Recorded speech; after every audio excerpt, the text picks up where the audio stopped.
Hi hello welcome to Indian knowledge university. మనకు job calendar భాగంగా medical department నుంచి అయితే నోటిఫికేషన్ రావడం జరిగింది. ఇందులో మనకు స్టాఫ్ నర్స్కి సంబంధించి నోటిఫికేషన్ అయితే రావడం జరిగింది. వీటికి సంబంధించి ఆన్లైన్ అప్లికేషన్ ఎప్పటి నుంచి ఎప్పటి వరకు చేసుకోవచ్చు, అదేవిధంగా ఎన్ని పోస్టులు ఉన్నాయి, సిలబస్ ఏంటిది, టెస్ట్ ప్యాటర్న్ ఏ విధంగా ఉంటుంది అనే విషయాన్ని అయితే పూర్తిగా డిస్కషన్ చేయడం జరుగుతుంది. దీనికి సంబంధించి పూర్తి వివరాలు తెలుసుకునే ప్రయత్నం చేయండి. మనకు ఆన్లైన్ అప్లికేషన్ చూసుకుంటే మనకు mhsrb.telangana.gov.in ఈ అఫీషియల్ వెబ్సైట్లో మాత్రమే మనం ఆన్లైన్ అప్లికేషన్ చేసుకోవాలి. ఇది మనకు నర్సింగ్ ఆఫీసర్ సంబంధించి అఫీషియల్ వెబ్సైటు. మనకు ఆన్లైన్ అప్లికేషన్స్ అయితే సెప్టెంబర్ 28 నుంచి ఆన్లైన్ అప్లికేషన్స్ స్టార్ట్ అవుతాయి. మనకి online application last date October 14 evening 5 PM వరకు ఆన్లైన్ అప్లికేషన్ చేసుకోవచ్చు. అక్టోబర్ 14వ తారీఖు నైట్ కూడా ఉంటుందని చెప్పి అనుకోవద్దు. మీకు ఈవినింగ్ 5 PM క్లోజ్ అవుతుంది కాబట్టి మీరు అక్టోబర్ 10వ తారీఖు లోపే అప్లై చేసుకునే ప్రయత్నం చేయండి. సో లాస్ట్లో మీకు సర్వర్ బిజీగా ఉండొచ్చు, అందుబాటులో ఉండకపోవచ్చు, ఏదైనా జరగవచ్చు కాబట్టి ముందుగానే అప్లికేషన్ చేసుకునే ప్రయత్నం చేయండి.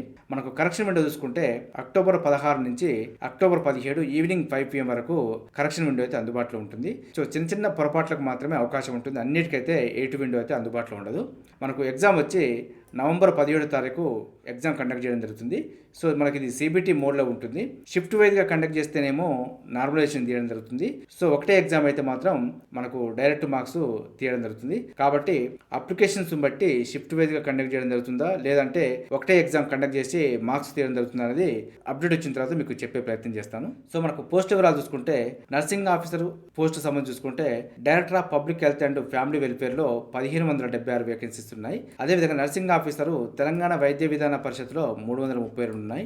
ఆయుష్ విభాగంలో 61 పోస్టులు ఉన్నాయి. ఇన్స్టిట్యూట్ ఆఫ్ ప్రివెంటివ్ మెడిసిన్లో 1 పోస్ట్ ఉంది. మనకు MNJ institute of oncology and regional cancer సెంటర్లో మనకు 80 పోస్టులు వేకెన్సీ ఉన్నాయి. మొత్తం పోస్టు చూసుకుంటే 2050 పోస్టులకు సంబంధించి నర్సింగ్ స్టాఫ్కి సంబంధించి రిక్రూట్మెంట్ అయితే జరుగుతుంది. ఈ 2050 పోస్టులు అనేది చాలా మంచి పోస్టులు అని చెప్పుకోవచ్చు. పే స్కేల్ చూసుకుంటే కూడా మనకు 36,750 నుంచి 1,06,990 వరకు అయితే పే స్కేల్ ఉంటుంది. సో మనకు స్టార్టింగ్ శాలరీ దాదాపుగా మనకు 60 నుంచి 70,000 అయితే రావచ్చు. మనకు సెలక్షన్ ప్రొసీజర్ చూసుకుంటే అప్లికేషన్కి అయితే 100 పాయింట్స్ కేటాయించడం జరుగుతుంది. ఇందులో మనకు 80 మార్క్స్ అనేది రిటన్ టెస్ట్కు కేటాయించడం జరిగింది. రిమైనింగ్ 20 పాయింట్స్ అనేది సర్వీస్ బేస్డ్ వారికి కేటాయించడం జరుగుతుంది. ఇందులో మనకు గవర్నమెంట్ హాస్పిటల్స్ కానీ ఇన్స్టిట్యూషన్లో కానీ కాంట్రాక్ట్ కానీ అవుట్సోర్సింగ్లో చేసిన వారికి ఈ పాయింట్స్ అయితే కేటాయించడం జరిగింది. మనకు 80 మార్కులకు 80 పాయింట్స్ ఇవ్వడం జరుగుతుంది. మనకు 20 మార్క్స్కి 20 పాయింట్స్ ఇవ్వడం జరుగుతుంది. అంటే మనకు ఈ 20 పాయింట్స్ని కూడా ఏ విధంగా తీస్తారనే విషయాన్ని అయితే చూసే ప్రయత్నం చేద్దాం. మనకు ఎవరైతే ట్రైబల్ ఏరియాలో సర్వీస్ చేస్తారో వారికి ఈచ్ 6 మంత్స్కు 2.5 మార్క్స్ అయితే కేటాయించడం జరుగుతుంది. అంటే 2.5 పాయింట్స్ కేటాయించడం జరిగింది. అదే నాన్ ట్రైబల్ ఏరియా అయితే ఈచ్ 6 మంత్స్కి 2 పాయింట్స్ కేటాయించడం జరిగింది. సో ట్రైబల్ ఏరియాలో చేస్తే 2.5 మార్క్స్ ఎవ్రీ 6 మంత్స్కు రావడం జరుగుతుంది.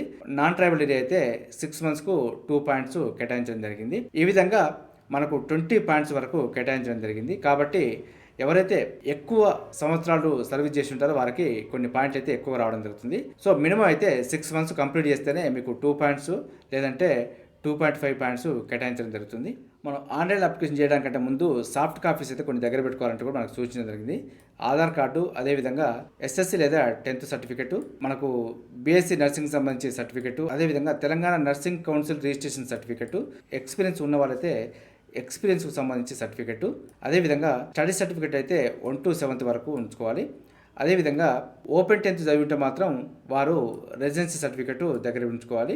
SC ST BC వారైతే వారికి సంబంధించిన కమ్యూనిటీ సర్టిఫికెట్, BC వారైతే నాన్ క్రిమినల్ సర్టిఫికెట్ కూడా దగ్గర ఉంచుకోవాలి. అదేవిధంగా EWS కేటగిరీ వారైతే లేటెస్ట్ ఇన్కమ్ సర్టిఫికెట్ను దగ్గర ఉంచుకోవాలి.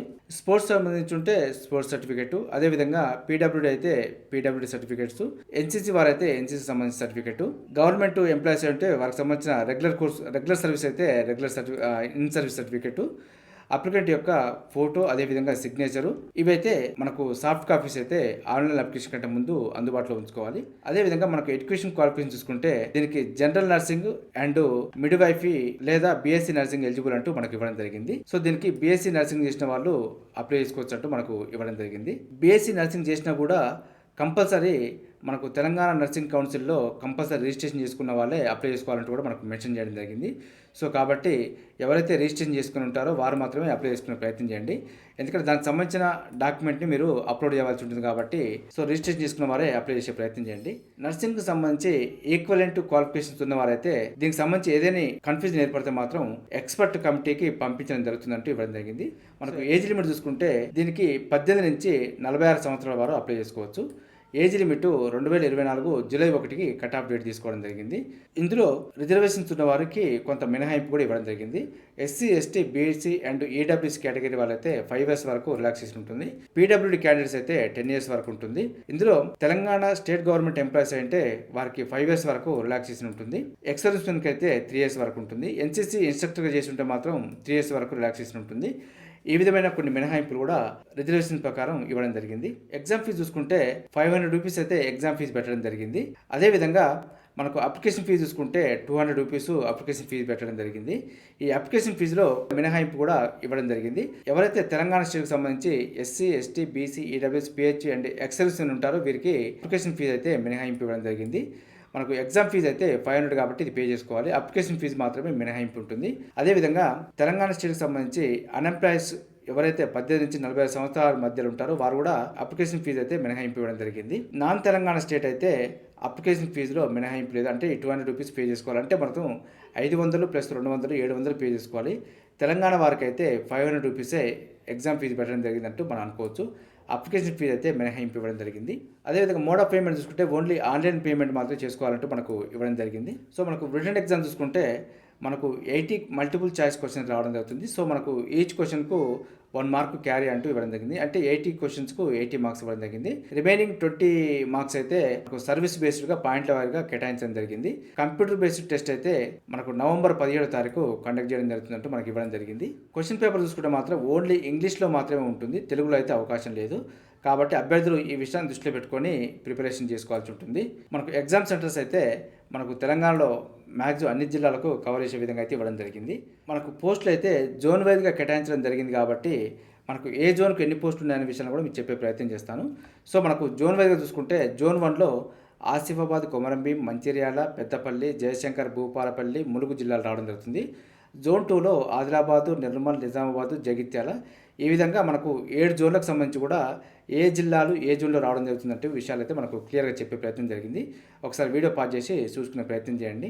మనకు జోన్ వైజ్గా పోస్ట్ చూసుకుంటే director of public health and family వెల్ఫేర్లో జోన్ 1కి 187 పోస్టులు, జోన్ 2కు 75, జోన్ 3కి 173, జోన్ 4లో 214, zone 5th 154, zone 6th 661, zone 7th 112, మొత్తం 1576 పోస్టులు అయితే మనకు director of public health and family వెల్ఫేర్లో కేటాయించడం జరిగింది. ఈ విధంగా తెలంగాణ వైద్య విధాన పరిషత్లో 332 పోస్టులకు గాను zone 1 54, zone 2 10, zone 3 71, zone 4 131, zone 5th 27, zone 6th 37, zone 7th 2, మొత్తం 332 పోస్టులు కేటాయించడం జరిగింది.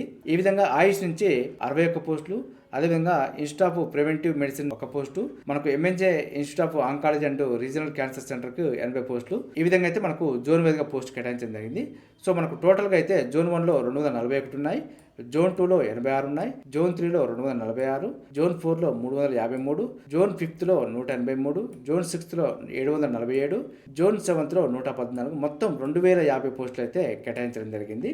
సో ఏ జోన్ వాళ్ళకి సంబంధించి ఆ జోన్ పోస్టు చూసుకునే ప్రయత్నం చేయండి. సో మనకు సిలబస్ చూసుకుంటే జిఎన్ఎం లెవెల్ సిలబస్ అంటూ మనకి ఇవ్వడం జరిగింది.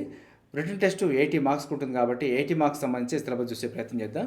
మనకు అనాటమీ అండ్ ఫిజియాలజీ, అదేవిధంగా మైక్రోబయాలజీ, సైకాలజీ, అదేవిధంగా సోషియాలజీ, మనకు ఫండమెంటల్స్ ఆఫ్ నర్సింగ్, అదేవిధంగా first aid, community health nursing 1, అదేవిధంగా environmental hygiene, health education and communication skills, nutrition, medical surgical nursing 1, అదేవిధంగా మనకు medical surgical nursing 2, mental health nursing, అదేవిధంగా child health nursing, midwifery and gynaecological nursing, అదేవిధంగా community health nursing 2, అదేవిధంగా nursing education, introduction to research, professional trends and adjustment, nursing administration and ward management. ఇందులో మనకి sub topics కూడా ఇవ్వడం జరిగింది. So ఒకసారి syllabus సంబంధించి పీడిఎఫ్ అయితే నేను డిస్క్రిప్షన్ లింక్ ఇస్తాను. సో మీరు టాపిక్స్ అదేవిధంగా సబ్ టాపిక్స్ చూసుకొని ప్రిపరేషన్ చేసే ప్రయత్నం చేయండి. మీకు రిటన్ టెస్ట్లోనే 80 మార్క్స్ కాబట్టి ఎక్కువ స్కోర్ సాధించే ప్రయత్నం చేయండి. ఇది మనకు నర్సింగ్కి సంబంధించి సిలబస్, టెస్ట్ ప్యాటర్న్, మనకు ఆన్లైన్ అప్లికేషన్ చేసు, ఎలిజిబిలిటీ, మనకు mode of exam, application process పూర్తి వివరాలు అయితే చెప్పే ప్రయత్నం చేశాను. మీకు ఇంకా ఏదైనా ఇన్ఫర్మేషన్ కావాలనుకుంటే నాకు కామెంట్ సెక్షన్లో కామెంట్ చేస్తే దానిపైన మీకు వివరణ ఇచ్చే ప్రయత్నం చేస్తాను. ఇదే విధంగా మన ఛానల్ అయితే ఎప్పటికప్పుడు అప్డేట్ సమాచారం అయితే మీకు అందించే ప్రయత్నం చేస్తున్నాను. మన ఛానల్ చూస్తున్న వారు సబ్స్క్రైబ్ చేసుకొని ఫాలో అవుతూ ఉండండి. ఈ వీడియో నచ్చితే లైక్ చేయండి, షేర్ చేయండి, సబ్స్క్రైబ్ చేసుకోవడం మాత్రం మర్చిపోద్దు. Have a nice day.